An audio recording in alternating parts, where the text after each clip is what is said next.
Sir ஒரு Instagram influencer அமைச்சர் ஆகலாம் சாரு, பட் ஒரு அமைச்சர் இன்ஸ்டாகிராம் இன்ஃப்ளூயன்சர் ஆகக்கூடாது சாரு. சாரு சாரு ஒரு அமைச்சர் ஆகிட்டு நின்னுக்கிட்டு நீங்க ரீல்ஸ் போடுறதுக்கு அவங்களை அமைச்சர் ஆக்கி வச்சிருக்காங்கன்னு நான் சொல்றேன். ஸ்டாலின் சார் துர்காமாவோட கப்புள் லாக்ஸ் பண்ண ஆரம்பிச்சிருங்க. உதயநிதி சார் நீங்களும் கப்புள் லாக்ஸ் பண்ண ஆரம்பிச்சிருங்க. எடப்பாடி சார் நீங்களும் உங்க ஒய்ஃபோட கப்புள் லாக்ஸ் பண்ண ஆரம்பிச்சிருங்க. சீமான் அண்ணன் தொண்டை தண்ணி வத்த 15 வருஷம் கத்தினிருக்க எவனா உங்க பேச்சு கேட்கிறானா? நான் என்ன சொல்றேன்னா, அரசியல் கட்சி தலைவர்கள் எல்லாருமே கப்புள் லாக்ஸ் பண்ணுங்க. எங்க மிஸ்டர் விஜய் உங்க 2500 ரூபாய் எங்களுக்கு வேணாம். எங்க மிஸ்டர் விஜய் உங்க 6 சிலிண்டர் எனக்கு வேணாம். எங்க மிஸ்டர் விஜய் உங்க மாமன் சீரு எனக்கு வேணாம். எங்க மிஸ்டர் விஜய் உங்க அண்ணன் சீரு எனக்கு வேணாம். எங்க மிஸ்டர் விஜய் உங்க இலவச கட்டணமில்லா பேருந்து எனக்கு வேணாம். எங்க மிஸ்டர் விஜய் உங்க 200 யூனிட் ஃப்ரீ எங்களுக்கு வேணாம். ஒரே ஒரு பிரஸ் மீட் கொடுங்களேன் போதும்.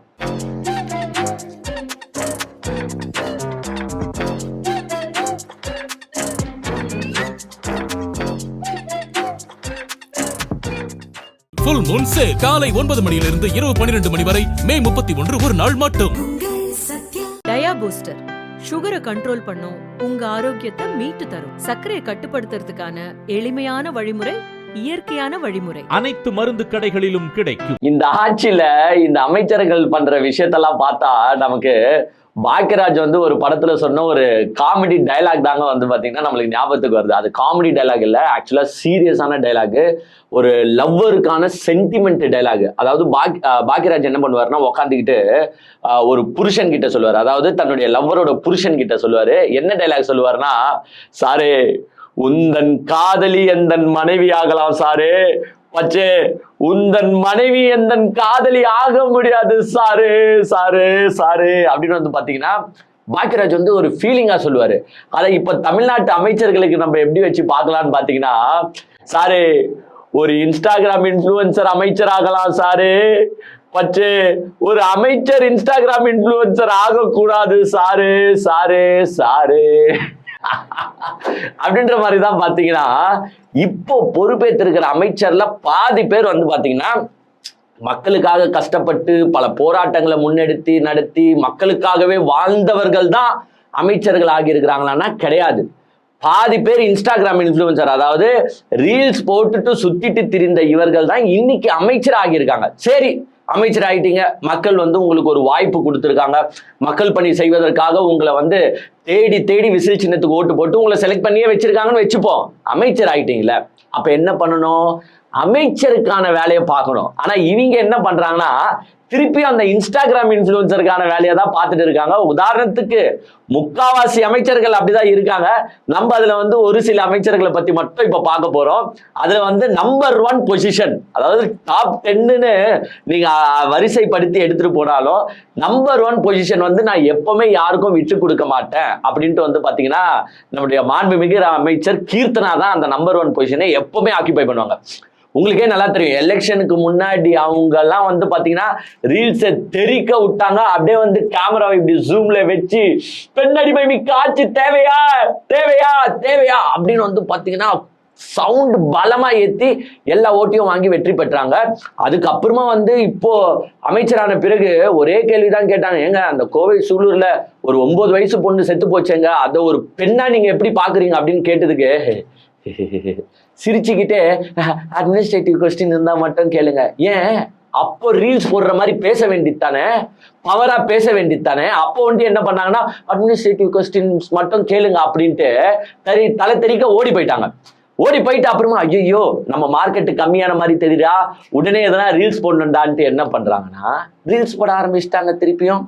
அதாவது ஒரு மாண்புமிகு அமைச்சர் இன்ஸ்டாகிராம் இன்ஃப்ளூயன்சர் ஆயிடுறாங்க. நின்னுக்கிட்டு ஏங்க இந்த லேண்ட் ப்ரொமோஷன் பண்ணுவாங்க பாத்தீங்களா, நீங்க சில ரியல் எஸ்டேட் டெவலப்பர்ஸ்ல லேண்ட் ப்ரொமோஷன்லாம் பண்ணுவாங்க. அதாவது எப்படி ப்ரொமோட் பண்ணுவாங்கன்னு பாத்தீங்கன்னா, இந்த லேண்ட் எங்க இருக்குன்னு பாத்தீங்கன்னா ஏர்போர்ட்டுக்கு மிக மிக அருகில் இருக்குங்க, சுத்தி பாத்தீங்கன்னா பள்ளிக்கூடங்கள் இருக்கு, பக்கத்திலேயே பஸ் ஸ்டாப் இருக்கு, ஏர்போர்ட்டுக்கு மிக அருகில் இருக்குன்னுவான். ஆனா ஏர்போர்ட்டுக்கு மிக அருகில் எவ்வளோடானா 150-200 கிலோமீட்டர்னுவான். தோண்டின உடனே தண்ணி வந்துருங்க. நீங்க இப்போ 100 அடிலாம் தோண்டக்கூடாது, ஒரு 3 அடி 4 அடி தோண்டினாலே தண்ணி வந்துருவான். அந்த மாதிரி லேண்ட் ப்ரொமோட் பண்ணுவாங்க பாருங்க. அந்த மாதிரி உக்காந்துக்கிட்டு அமைச்சர் அவங்க வேலையை பார்த்துன்னு இருக்காங்க. ஏன் நின்றுக்கிட்டு நீங்க இப்ப இந்த இன்ஸ்டாகிராம்ல ரீல்ஸ் போடுறதுக்காக பண்றீங்க பாத்தீங்களா, இதெல்லாம் இங்க பண்ணக்கூடாதுங்க. அந்த நீங்க வந்து தொழில்துறை அமைச்சர், எங்க தொழில்துறையோட அமைச்சர், தமிழ்நாட்டு தொழில்துறை அமைச்சர், எப்படின்னா இங்க தொழில் வளத்தை மேம்படுத்துறது அப்படின்றத வச்சு நீங்க இதெல்லாம் இங்க பேசுறது, நீங்க வேற எங்கேயோ பேசணுங்க. இங்க தொழில் தொடங்குறவங்க கிட்ட பேசணுங்க. வெறும் இவங்க என்னன்னா, எங்க இவங்க இப்போ வந்து யாருக்காக வேலை செய்யறாங்கன்னு பாத்தீங்கன்னா, அவங்களோட ஆடியன்ஸ்க்காக வேலை செய்யறாங்க. ஏங்க இன்ஸ்டாகிராம் இன்ஃப்ளூயன்சர்ஸ்க்கு நார்மலா என்ன எக்ஸ்பெக்ட் பண்ணுவாங்க நீங்க சொல்லுங்களேன்? மக்கள் நல்லா இருக்கணும்னு எக்ஸ்பெக்ட் பண்ணுவாங்களா இன்ஸ்டாகிராம் இன்ஃப்ளூயன்சர்ஸ்? உங்களுக்கு நிறைய இன்ஸ்டாகிராம் இன்ஃப்ளூயன்சர்ஸ் தெரியும். யாருன்னா மக்கள் நல்லா இருக்கணும்னு வேலை செய்யறாங்க கிடையாது. அவங்களுக்கு தேவைலாம் என்ன? Like, comment, share. என்ன வேணும் Instagram influencers? Like, comment, share. அதை வந்து நீங்க இன்ஃப்ளூயன்சரா இருக்கும்போது நீங்க பண்ணுறது ஓகே. ஒரு அமைச்சர் ஆகிட்டு நின்னுக்கிட்டு நீங்க ரீல்ஸ் போடுறதுக்கு அவங்கள அமைச்சர் ஆக்கி வச்சிருக்கிறாங்கன்னு நான் சொல்றேன். ஏங்க நியாயமா இல்லையா நான் கேட்கறது? ஒரு தொழில்துறை அமைச்சர் நின்றுக்கிட்டு அப்படியே இந்த ஆக்சுவலா பிளேஸ்மெண்ட் ட்ரைனிங்ல எல்லாம் வந்து பாத்தீங்கன்னா பாடி லாங்குவேஜுக்கு ஒரு கிளாஸ் எடுப்பாங்க. அந்த வந்து நீ வந்து ஒரு மேடையில ஏறி நின்று பேசும்போது எப்படிலாம் பேசணும், கையெல்லாம் எவ்வளவு தூரத்துக்கு ஆட்டணும், ரொம்பவும் ஆட்டக்கூடாது, அப்படியே பாக்கெட்டுக்குள்ள வச்சுக்கணும், பேசக்கூடாது, பாடி வந்து ரொம்ப ஃபிக்ஸ்டாவும் வச்சுக்கூடாது, லைட்டா ரிலாக்ஸ் மோட்ல இருக்கணும், நீ வந்து உன்னுடைய பார்வைகள் வந்து யாரெல்லாம் பார்க்கணும், என்டையர் ஆடியன்ஸை பார்க்கணும், தலையை இப்படி ஆட்டி ஆட்டி ஆட்டிலாம் பேசணும், அதையும் ரொம்பலாம் ஆட்டக்கூடாது, கொஞ்சம் லைட்டா பேசணும்னு கிளாஸ் எடுப்பாங்க பாருங்க. அது மாதிரி ஒரு மாண்புமிகு அமைச்சர் நின்றுக்கிட்டு ஏங்க ரீல்ஸ் போட்டுன்னு இருக்கிறாங்க. ஏங்க இவங்களெல்லாம் என்னங்க சொல்லுறது? அதாவது தமிழ்நாட்டு மாநிலத்தை வந்து சிறந்த தொழில்துறை மாநிலமா மாற்ற போறேன் அப்படின்றத ரீல்ஸ் போட்டுன்னு இருக்காங்க. இன்ஸ்டாகிராம்ல இருக்கிற ஆடியன்ஸுக்கு வந்து கீ பாயிண்ட்ஸ் எடுத்து சொல்றாங்க, நான் இது பண்ண போறேன் அப்படி பண்ண போறேன். அப்போ ஒண்ணுமே அமைச்சர் வேலையை இவங்க யாரும் ஸ்டார்ட் பண்ணல. ஏங்க ஃபுல்லாவே இன்ஸ்டாகிராம் மோகத்துல இருக்கிறாங்க. இவங்க நம்பர் 1 பொசிஷனு, நம்பர் 2 பொசிஷன். ஆக்சுவலா நம்பர் 2ல இருக்கிறவருக்கும் நம்பர் 1ல இருக்கிறவருக்கும் எப்பவுமே டஃப் காம்படிஷன் நடந்துன்னு இருக்கும். அதாவது நம்ம அமைச்சர் பிரபு இருக்காரு பாருங்க, கனிம வளத்துறை அமைச்சர். அவர் வந்து அப்போத்துல இருந்தே அவரு இன்ஸ்டாகிராமோ போபியால பாதிக்கப்பட்டுள்ளாரு நான் நினைக்கிறேன். ஏங்க எங்க போனாலும் ரீல்ஸ் போடுவாரு, எங்க போனாலும் ரீல்ஸ் போடுவாரு. உதாரணத்துக்கு இப்ப என் கண்ணில் ஒண்ணு பட்டது என்னன்னா, ஒரு சாப்பிடுற ஹோட்டலுக்கு போயிருக்காருங்க. ஏங்க நல்லா இதை கேட்டுக்கோங்க, சாப்பிடுற ஹோட்டலுக்கு போயின்னு இருக்காரு. பரோட்டா சாப்பிட்டு இருக்காரு போல. அவர் தட்டுல வந்து பாத்தீங்கன்னா இலையில பரோட்டா அங்க இருக்கு, பரோட்டா இருக்கு. ஃபர்ஸ்ட் சால்னா கிடையாது, பரோட்டா ஒண்டி இருக்கு. அப்போ ஒரு பொண்ணு வந்து இவரை பார்த்த ஒரு பாச மிகுதியில அழுகுது. சரி ஓகே, அந்த சின்ன பொண்ணை நம்ம ஒன்றும் சொல்ல விரும்பல, அழுகுறாங்க. ஓகே, இவர் வந்து தேத்துறாரு, சரிம்மா விடுமா அழுவாதமான்னு தேத்துறாரு. இதெல்லாம் வீடியோ கவரேஜ் ஆகிட்டு இருக்கு. ஏன்னா அது கண்டினியூட்டியா தானே இருக்கணும். திடீர்னு வந்து பாத்தீங்கன்னா தேத்தினே இருக்காரு, பக்கத்துல வந்து பாத்தீங்கன்னா சால்னா வந்துட்டு இருக்கு. அப்ப இந்த ஷூட்டிங் நீங்க எவ்வளவு நேரமா எடுத்தீங்கன்னு நான் கேட்கிறேன். ஏங்க பரோட்டா இருக்கு, சால்னா இல்ல, நீங்க தேத்துறீங்க, எவ்வளவு நேரமா தேத்துனீங்க? ஒரு நிமிஷம். அதுக்குள்ள அப்ப உள்ள வந்து சால்னாவும் வந்துட்டு நீங்க திருப்பியும் கண்டினியூ பண்ணுறீங்கன்னா அப்ப எத்தனை வாட்டி கட் எடுத்தீங்க, எத்தனை டேக் எடுத்தீங்க? ஒரு சின்ன பொண்ணு இருக்கு, அந்த சின்ன பொண்ணுக்கு முன்னாடி பரோட்டாவை வச்சுக்கின்னு சால்னா ஊத்தின்னு நீ சாப்பிட்டு இருப்பீங்களா? என்னங்க நடக்குதுங்க? ஏங்க எடிட் பண்ற எடிட்டர்ஸ், இந்த பிஆர் இவங்க கூட எல்லாம் சுத்துறீங்க பாருங்க. ஏன்னா ப்ரொமோஷன் பண்ணிருக்கீங்க நீங்க ஒரு அமைச்சரியம், இதெல்லாம் நீங்க நோட்டீஸ் பண்ணோம். என்னடா ஒரு கண்டினியூட்டி மிஸ் ஆகுது, ஒரு கட்டு எக்ஸ்ட்ரா போகுது, இதெல்லாம் மக்கள் ஐடென்டிஃபை பண்ணி நம்மள காரி துப்ப மாட்டாங்களா அப்படின்னு யோசிச்சு. இல்ல நான் ஆக்சுவலா இது ஐடியாஸ் தான் கொடுக்குறேன். திடீர்னு பரோட்டா ஒண்டி இருக்கு, திடீர்னு பாத்தீங்கன்னா கூட சால்னா ஆட் ஆகுது, ஆனா அந்த பொண்ணு அங்கேதான் இருக்குது, அழுதுனே இருக்குது, இவர் தேத்தினே இருக்காரு.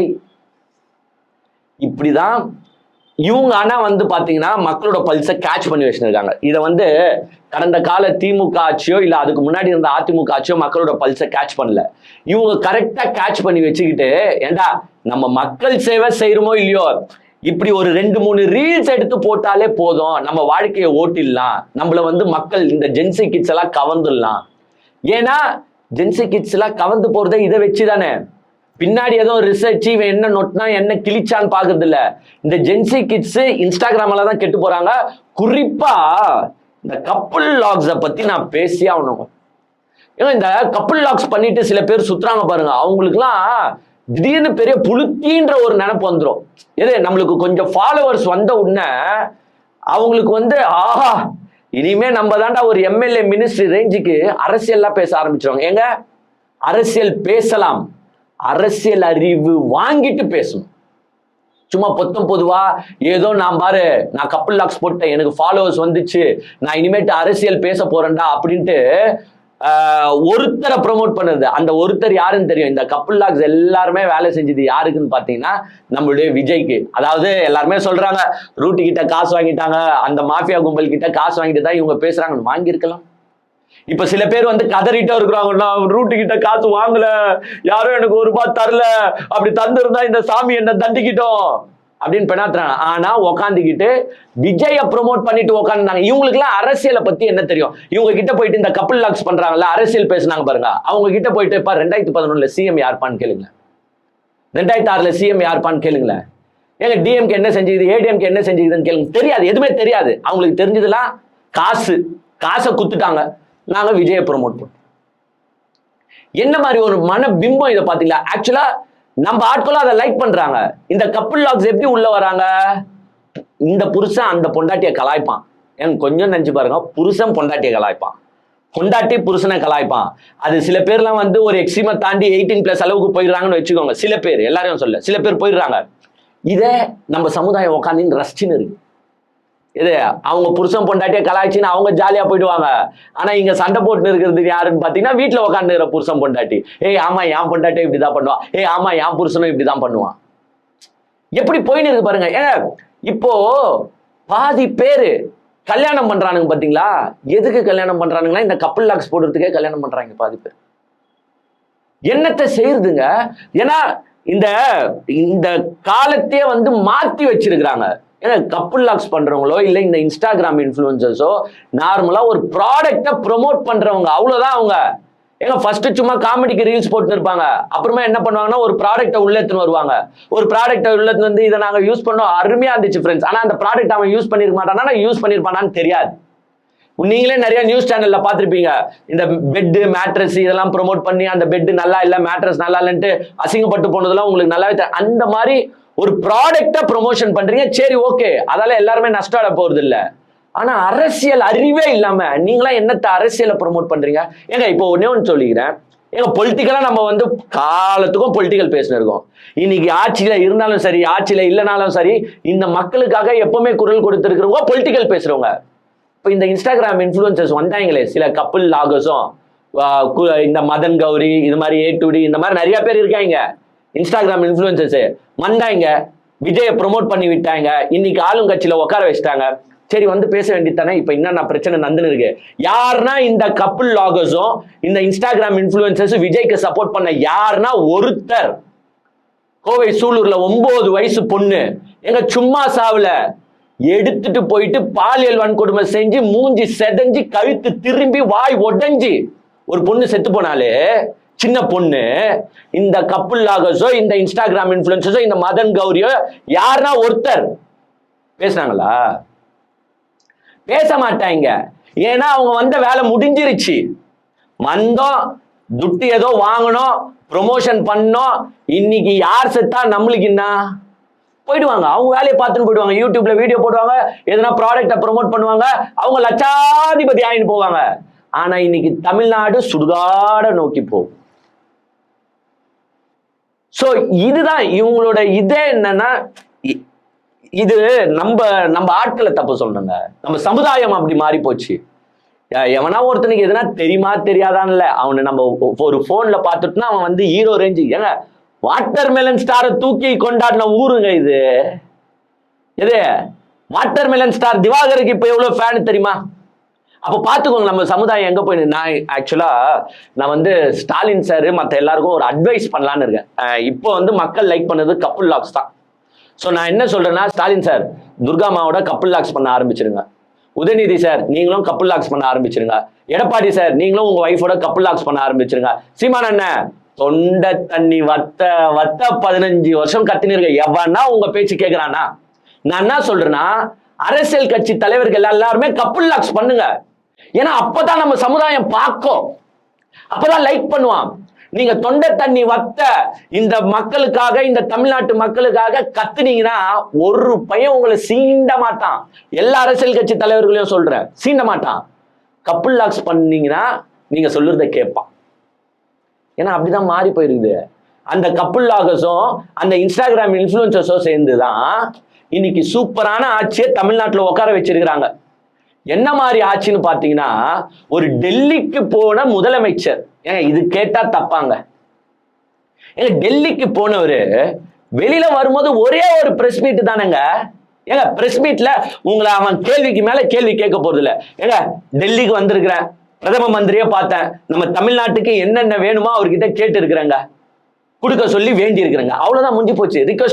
ரிக்வெஸ்ட் கூட சொல்லுங்க, நீங்க ஒன்னும் அதட்டுன்னு எல்லாம் சொல்ல தேவையில்ல, ரிக்வெஸ்ட் வச்சிருக்காங்க, நல்லதே நடக்கும், முடிஞ்சு போச்சு, சொல்லிட்டு போயிட வேண்டியது தானே. இத கூட சொல்ல முடியாத ஒருத்தரை தான் சீஃப் மினிஸ்டர் ஆக்கி வச்சிருக்காங்க. யாரு? இந்த இன்ஸ்டாகிராம் இன்ஃப்ளூயன்சர்ஸ், இந்த கப்புள் லாகர்ஸ், அப்புறமா அதை பார்த்து கெட்டு போற இன்றைய கால தலைமுறைகள். இன்றைய கால தலைமுறைகள் கூட நம்ம சொல்லிட முடியாதுங்க, பெருசுங்களே கெட்டு போய் கிடக்குது. சின்ன பசங்களுக்கு தான் அறிவு இல்லை, பெரியவங்களாச்சும் இதை கேள்வி கேட்கணும். எப்பா என்னப்பா நீ, சரி ஆளுங்கட்சி ஆகிறதுக்கு முன்னாடி தான் ஒரு பிரஸ் மீட் கூட கொடுக்கல, ஆளுங்கட்சி ஆன பிறகாச்சு பெருசா ஒன்றும் கேட்கல. ஏங்க இப்ப நானே கேட்கிறேங்க, எங்க மிஸ்டர் விஜய் உங்க 2500 ரூபாய் எங்களுக்கு வேணாம், எங்க மிஸ்டர் விஜய் உங்க 6 சிலிண்டர் எனக்கு வேணாம், எங்க மிஸ்டர் விஜய் உங்க மாமன் சீரே எனக்கு வேணாம், எங்க மிஸ்டர் விஜய் உங்க அண்ணன் சீரே எனக்கு வேணாம், எங்க மிஸ்டர் விஜய் உங்க இலவச கட்டணமில்லா பேருந்து எனக்கு வேணாம், எங்க மிஸ்டர் விஜய் உங்க 200 யூனிட் ஃப்ரீ எங்களுக்கு வேணாம், ஒரே ஒரு பிரஸ் மீட் கொடுங்களேன் போதும். ஏன்னா நம்மளுக்கு இது ஏங்க, நான் விஜய சும்மா நீ கேள்வி கேட்கிறப்பான்னு இல்லை, ஏங்க இது ஒரு நார்மலுங்க, ஒரு நார்மல் ஒரு ஒரு பிரஸ் மீட்ன்றது குத்து தானங்க ஆகணும். ஏங்க இந்த ஏங்க இப்ப நம்மளாம் யாருங்க, ₹1 பிரயோஜனம் இல்லாத ஆளுங்க. நம்ம ஒரு கேமரா முன்னாடி உட்காந்துன்னு காத்துன்னு கத்தினுக்கிறோம். இப்ப தூயின்னு வந்து எங்க முன்னாடி ஒரு 10-15 மைக் வச்சாலும் பேசுறதுக்கு நம்ம ரெடி. ஏங்க ₹1 பிரயோஜனம் இல்லாத நானே, என்னால மக்களுக்கு ஒரு யூஸ் கிடையாது, இப்போ நானே பிரஸ் மீட் கொடுக்குறேன், இதோ பேசுறேன். ஏங்க அவர் தமிழ்நாட்டு சிஎம்ங்க, 8 கோடி மக்களுக்கு அதிபதிங்க, அவர் என்ன டெல்லிக்கு போனாரு, என்ன பேசினாரு, எதுனா ஒரு வார்த்தை, ஏங்க நீங்க பெருசா, ஏன்னா இதுல சீக்கிரசி எல்லாம் இருக்கும், மாற்று கருத்தே கிடையாதுங்க, ஒரு வார்த்தை உள்ள போனேன், இது நடந்துச்சு வந்துட்டேன். ஏன்னா டெல்லிக்கு போற எல்லாருமே அட்லீஸ்ட் ஒரு வார்த்தையாச்சும் சொல்லிடுவாங்க, எல்லாருமே சொல்லிடுவாங்க. அவர் வெளியில வரும்போது அந்த பத்திரிகையாளர் கேட்கிறாரு, டெல்லியில இருந்து அது வெளில வரும்போது பத்திரிகையாளர் கேட்கிறாரு, எங்க விஜய் வந்து வெறும் இங்கிலீஷ் பிரஸ் தான் இங்க இருக்கும்னு நினைச்சுப்பாரோ அப்படின்ட்டு. இவரு சார் தமிழ் பத்திரிகையாளரும் இருக்கிறோம், சரி இங்கிலீஷ் ஏங்க நான் ஒன்னும் ஃப்ரீக்வெண்ட் இங்கிலீஷ் ஸ்பீக்கர் இல்லைன்னு கூட வச்சுக்கோங்க விஜய் சார், ஓகே, அவரை தெளிவுபடுத்துறதுக்காக இந்த பத்திரிகையாளர் சொல்றாரு, சார் இங்க இங்கிலீஷ் பிரஸ் மட்டும் கிடையாது, தமிழ் பிரஸும் இருக்கிறோம் சார், கொஞ்சம் பத்திரிகை பேட்டி கொடுங்க சார்னா அவர் பாட்டு நீ ஏன்னா விஜய் ஒரு வார்த்தை பேசுனா விஜயோட கம்ப்ளீட் இமேஜ் காலிங்க. ஏங்க சிஎமோட இமேஜ் காலி, மொத்தமா உடைஞ்சு போயிடும். ஏன்னா அவரை நம்ம எல்லாருமே எப்படி பார்த்துன்னு ஒரு ஹீரோவா பார்த்துன்னு இருக்கோம். திருப்பி அந்த டைலாக சொல்றேன், யார் ரெட்டிச்சு பொறி கலங்கி பூமி அது கண்ணில் தெரியுதோ அவன் பேர் தாண்டா தமிழ், இப்படி பேசி பார்த்துட்டோம். காத்துல ஊழல், தண்ணில ஊழல், இப்படின்னு பேசி பார்த்துடும். எது படத்துல, ரியலா அவர் அப்படி பேசுவாரானா? சோ இவர ஒரு ஏங்க நான் இப்ப இந்த இன்ஸ்டாகிராம் இன்ஃப்ளூயன்சர்ஸோ கப்புள் லாகர்ஸையோ ஏங்க சீமானை ப்ரொமோட் பண்ணியிருந்தா கூட நான் பாராட்டுறேங்க. ஏங்க திருப்பி பாருங்க, நம்ம எந்த நிலைமைக்கு போயிட்டோம் பாருங்க. ஃபர்ஸ்ட்லாம் வந்து சீமானை தான் நம்ம வச்சு செஞ்சுட்டு இருந்தோம். ஏன்னா சீமானோட கொள்கை சரியில்லை, சீமான் பேசுற எதுவுமே சரியில்லை, அவருடைய இதெல்லாம் தாட்ஸ்லாம் ஒண்ணுமே சரியில்லைங்க, வேஸ்ட்டுங்க, அது வேலைக்கு ஆகாதுங்கன்னு சொல்லிதான். ஆனா இங்க வந்து பாத்தீங்கன்னா ஒரு தாட்டே இல்லாதவங்க கிட்ட நம்ம இப்ப கவர்மெண்ட்டை குத்துருக்குறோம். இப்போ இது தப்பா இல்லையா? இந்த இவங்களை பத்தி நம்மளுக்கு என்ன பேச, அதான் சொல்லிட்டல, எல்லா அரசியல் கட்சி தலைவர்களும் நீங்க இனிமேட்டு வாழ்க்கையில முன்னேறணும்னா கப்புள் லாக்ஸ் போட ஆரம்பிச்சிடுங்க. ஏன்னா கப்புள் லாக்ஸ் போடுறவங்களா இப்ப அரசியல் பேச ஆரம்பிச்சிட்டாங்க. அரசியல்னா என்னன்னே தெரியாது, அவங்களா அரசியல் பேச ஆரம்பிச்சிட்டாங்க. எது இந்த கப்புள் லாக்ஸ்ல பானிபூரி விற்கிறவங்களே கலாச்சிட்டு இருந்தவங்க. நான் மதன் கௌரியே கேட்கிறேன், மதன் சார் எவ்வளவு வீடியோஸ் போட்டிருப்பீங்க உங்க அண்ணனுக்காக, ஆட்சி வர்றதுக்காக. உங்க வீடியோஸ் எடுத்து பார்த்தாலே உங்களுக்கு தெரியும், திமுக செஞ்ச எந்த நல்லதுமே மதன் கௌரி போடலங்க. விஜய் அரசியலுக்கு வந்த பிறகு எங்கன்னா கட்டணமில்லா பேருந்தை பத்தி பேசியிருக்காரா மதன் கௌரி? எங்கன்னா 1000 ரூபாய் ஸ்கீமை பத்தி பேசியிருக்காரா மதன் கௌரி? எங்கன்னா நான் முதல்வன் ஸ்கீமை பத்தி பேசியிருக்காரா? எங்கன்னா வந்து தமிழ் புதல்வனை பத்தி பேசியிருக்காரா மதன் கௌரி? எங்கன்னா புதுமை பெண் பத்தி பேசியிருக்காரா மதன் கௌரி? விஜய் விஜய் விஜய் எங்க அண்ணன் எங்க அண்ணன் எங்க அண்ணன் எங்க அண்ணன் பேசுனீங்கல்ல. இப்ப வந்து இந்த 15 நாள்லயோ 20 நாள்லயோ சரி உங்களுக்கு நான் விடுறேங்க. அதாவது அந்த ஹனிமூன் பீரியடுன்னு வாங்க பாருங்க, அது மாதிரி விடுறேன். இன்னும் 1 மாசம் கழிச்சு இல்ல 2 மாசம் கழிச்சாச்சு விஜய் சார் ஆட்சியில எதனா பிரச்சனை வந்தா பேசுவீங்களா? இன்ஸ்டாகிராம் இன்ஃபுளுசர்ஸ்லாம் ஓடி போடுவாங்க, அவ்வளவுதான். அவங்க வந்தாச்சு, வேலையை முடிச்சாச்சு, இனிமேட்டு பானிபூரிக்காரனை கலாய்க்க போயிடுவாங்க, எதனா கலாய்க்கிறதுக்கு போயிடுவாங்க. ஆனா இங்க எதை பத்தி பேசுறதுக்கு ஆள் இருக்காது, அரசியலை பத்தி பேசுறதுக்கு ஆள் இருக்காது. திருப்பி எலெக்ஷன் டைம்ல வந்துருவாங்க, 29 எலெக்ஷன்ல எங்க அண்ணன் விசில் அடிங்க அப்படின்ட்டு வந்துருவாங்க. சோ இப்படிதான் போயிட்டு இருக்கு. ஒன்னொன்னும் பாத்தீங்கன்னா எல்லாருமே ரீல்ஸ் மோகத்துல சுத்தின்னு இருக்காங்க. ஏங்க நடந்தா ரீல்ஸ், சாப்பிட்டா ரீல்ஸ், ஏன்னா அமைச்சர்களே பண்றாங்க. ஏன் இன்னும் கொஞ்சம் நாளத்துல பாத்தீங்கன்னா எல்லா கலெக்டரை கூட ஒரு ரீல்ஸ்ல சேர்த்துப்பாங்க போல, அந்த மாதிரி நிலைமையில ஆக்கிடுறாங்க. ரீல்ஸ் மோகம் தான், வெறும் ரீல்ஸ் ஆச்சு தான் ஒண்ணு இருக்கு. இப்போ ஒண்ணு இல்ல, இந்த டிரான்ஸ்போர்ட் மினிஸ்டர் போயிருக்காருங்க சேலம் பார்த்திபன் நினைக்கிறேன். ஏங்க அங்க பஸ் இல்ல. நேற்று வந்து பாத்தீங்கன்னா உங்களுக்கே தெரியும், பண்டிகை நாள், அதனால பாதி பேர் போயின்னு இருக்காங்க, அவுட் ஆஃப் ஸ்டேஷன்லாம் டிராவல் பண்ணிருக்காங்க. பஸ் இல்லைன்ட்டு ஒருத்தன் கேள்வி கேட்கறான். ஏங்க ஒரு இளைஞன், ஒரு சாதாரண குடிமகன், அவன் உங்களுக்கு ஓட்டு போட்டவனோ போடாதவனோ, எனக்கு தெரிஞ்சு அந்த அவனை பார்த்தா பையன் மாதிரி தான் இருக்கான், ஸோ உங்களுக்கு தான் போட்டிருப்பான்னு கூட வச்சுக்கோங்க. அந்த தைரியத்துல தான் அவன் கேள்வி கேட்கறான். உங்களுக்கு ஓட்டு ஆக்சுவலா போட்டிருக்கானோ போடலையோங்க, ஒரு குடிமகன் தமிழ்நாடு ஓட்டுறா உங்ககிட்ட கேட்கறாங்க, ஏங்க என்னங்க பஸ் நான் இத்தனை மணிக்கு புக் பண்ண, இன்னும் 3/4 hour ஆகுது, இன்னுமே வரல, நைட் டைம் வேற கேட்கறாங்க. நீங்க என்னங்க பதில் சொல்லலாம் as a மினிஸ்டர்? கோச்சிக்காதுப்பா, வந்துரும்ப்பா, இதுப்பா, இப்படிப்பா, இவ்வளவு புக்கிங் பண்ணிருக்கோம்ப்பா, வந்துரும், இப்படித்தானே சொல்லணும். நீ நல்லா சாப்பிட்டுருக்க, சாப்பிட கூட இல்லைங்க, ப்ளீஸ் புரிஞ்சுக்கோ போ. நீ நல்லா சாப்பிட்டுருக்கங்க, புரியுதா? நீ நல்லா சாப்பிட்டுருக்க, நான் சாப்பிட கூட இல்லை, ப்ளீஸ். நீ நல்லா சாப்பிட்டு இருக்கப்பா, நான் சாப்பிடாம இருக்கேன்ப்பா. என்னது? ஒரு மினிஸ்டரு ஒரு கேள்வி கேட்கிறவரை பார்த்து நீ நல்லா சாப்பிட்டு இருக்கப்பா, நான் இன்னும் சாப்பிடாம சுத்தின்னு இருக்கேன்ப்பா அப்படின்னா என்ன அர்த்தங்க? இதுவே தமிழ்நாடு அரசு திமுக கிட்ட இருக்கும் போது மிஸ்டர் அமைச்சர் இப்படி சொல்லி இருந்தால் இந்நேரத்துக்கு சும்மாவா இருந்திருப்பீங்க? வர்ச்சுவல் வாரியர்ஸ், சோறு தான் முக்கியமா மிஸ்டர் அமைச்சரே உங்களுக்கு அப்படின்னு யார் கேள்வி கேட்டிருப்பானா? இதே வர்ச்சுவல் வாரியர்ஸ் கேட்டிருப்பானுங்க. இன்னைக்கு இந்த மாண்புமிகு அமைச்சர் சேலம் பார்த்திபனை எதிர்த்து எவனா ஒரு கேள்வி கேட்டிருப்பானு. ஏங்க அவரு சும்மா சொன்னாருங்க, அவரு வந்து சுத்தினே இருக்கிறன்றத மீன் பண்ணிருக்காரு. ஏங்க அவரு சாப்பிட்டு இருக்கிறேன்னு சொன்னது வேறங்க, சாப்பிட்டு இருக்க நீ அப்படின்னு சொன்னாருங்க அப்படின்ட்டு சப்ப கட்டுவாங்க. சோ ஏங்க இங்க பேஸே என்ன பிரச்சனைன்னு பாத்தீங்கன்னா யாருக்குமே எதுவுமே தெரியல. ஏங்க நீங்களே பாத்தீங்க, ஒரு இந்து அறநிலையத்துறை அமைச்சர் போயிட்டு எக்ஸ்பைரி டேட் செக் பண்ணிட்டு இருக்காப்ல. எது பிஸ்கட் பாக்கெட்லயும் முறுக்கு பாக்கெட்லயும் எக்ஸ்பைரி டேட் செக் பண்ணிட்டு இருக்காப்ல. அதுவும் மேனுஃபேக்சரிங் டேட் இந்த டேட் போட்டு இருக்கு, இது அன்னைக்கு தான் மேனுஃபேக்சரிங் ஆச்சுன்னு உங்ககிட்ட ப்ரூஃப் இருக்கா? சபாஷ்ல அமைச்சர்கள். ஏன்னா யாருக்கு என்ன பேசணும், ஏது பேசணும் ஒண்ணுமே தெரியாத அமைச்சர்களை தான் வந்து பாத்தீங்கன்னா இன்னைக்கு நம்ம ஆக்கி வச்சிருக்கோம். வேற வழி கிடையாது.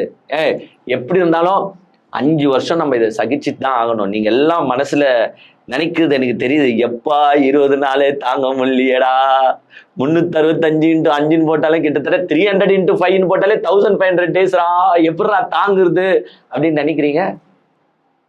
சகிச்சுக்கு தான் ஆகணும்.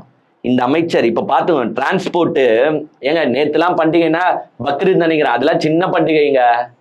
இன்னும் தீபாவளின்னு ஒண்ணு வர்றோங்க, அப்ப அந்த கிளம்பாக்கம் பேருந்து நிலையத்தை கொஞ்சம் நினைச்சு பாருங்க. அதெல்லாம் இவங்க எப்படி ஹேண்டில் பண்ண போறாங்கன்னு தெரியல. எஸ், நம்ம வேண்டிக்கிறது இவங்க நல்லா ஹேண்டில் பண்ணணும். ஏங்க இவங்க நல்லா ஹேண்டில் பண்ணணும் தான் நம்ம வேண்டிக்கிறோம். பட் ஹேண்டில் பண்ணுவார்களா அப்படின்னு தெரியல. ஏன்னா இவங்க வாக்குறுதிலாம் உங்களுக்கு நல்லாவே ஞாபகம் இருக்கு. கொஞ்சம் நினைச்சு பாருங்க, free bus all over Tamil Nadu, Chennai to கன்னியாகுமரியும் ஃப்ரீ, சென்னை டு திருச்சியும் ஃப்ரீ, சென்னை டு மதுரையும் ஃப்ரீ. இங்க பஸ்ஸை புக் பண்ணி போறவனுக்கே பஸ் கிடைக்காது அந்த காலகட்டத்துல. இவங்க ஃப்ரீ பஸ் ஸ்கீம் அனௌன்ஸ் பண்ணிட்டு தீபாவளி வந்தாலோ பொங்கல் வந்தாலோ அங்க நடக்க போற கலவரத்தை கொஞ்சம் நினைச்சு பாத்தீங்களா? அப்போ போயிட்டு இதே அமைச்சர் போயிட்டு நீ நல்லா சாப்பிட்டு இருக்க, நீ நல்லா சாப்பிட்டு இருக்க, நான் சாப்பிடாமே சுத்திட்டு இருக்கேன் அப்படின்னு சொல்ல முடியுமா?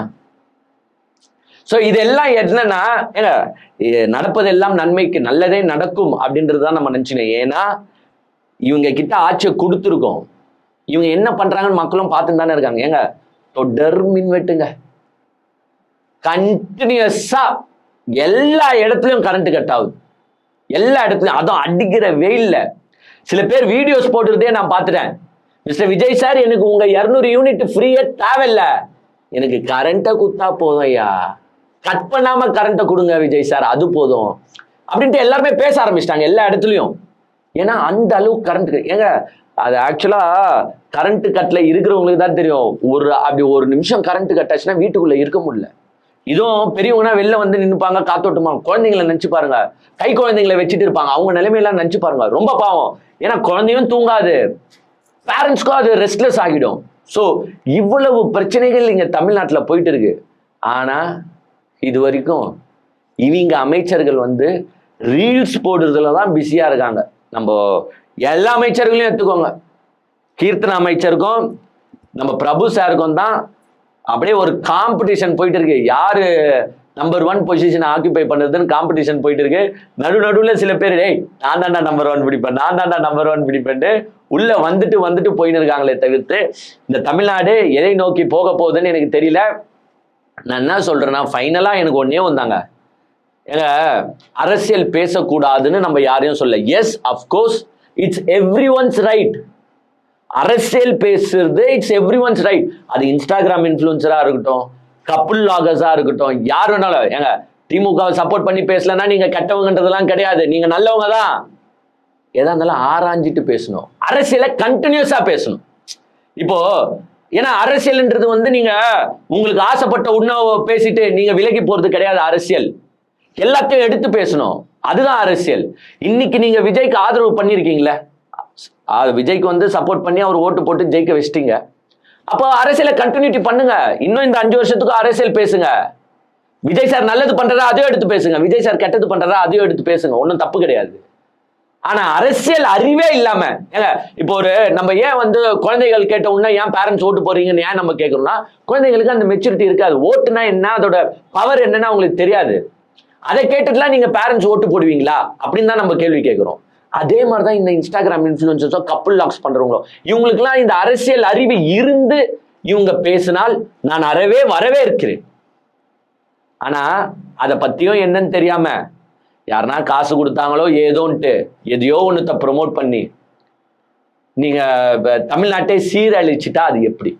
இப்போ எவனோ ஒருத்தன் காசு தரானோ இல்ல உங்களுக்கு பிடிக்குதுனோ ஒரு விஷத்தை ப்ரொமோட் பண்ணுவீங்களா? பண்ண மாட்டீங்கல்ல. அப்ப அதே மாதிரி கான்செப்ட்ல தான் இன்னைக்கு போய் நின்றுட்டு இருக்கு. இன்னைக்கு பாதி இன்ஸ்டாகிராம் இன்ஃப்ளூயன்சர்ஸ் வந்து வெளியில வந்து எங்க நாங்க காசு வாங்கல சாபெல்லாம் விடுறாங்க.